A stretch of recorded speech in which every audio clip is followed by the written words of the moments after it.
በዚህ አካባቢ በአንድ ወቅት ታሪክ አካል ነስቶ ሲንቀሳቀስ ነበር። በምድር ስር የተቀበሩ መሰረቶች፣ ከምድር በላይ የሚታዩት ቅሪቶች ታሪክ እዚህ አካባቢ እዚህ ቦታ ፈገግ ብሎ እንደነበር ይነግሩናል።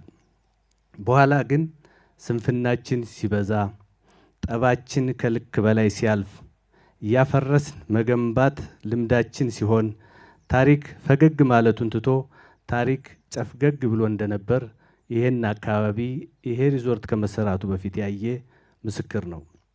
ቦታው ሰውን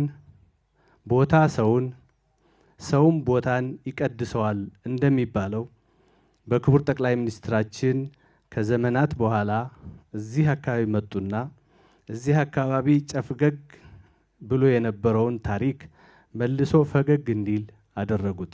ለአንዳንድ ቦታ ፈጣሪ ሰው ያዝለታል።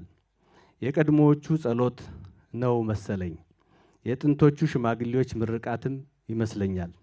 መቼም ወሎ ወልይም ነብይም ሲያፈራ ነው የኖረው። እነርሱ የተናገሩት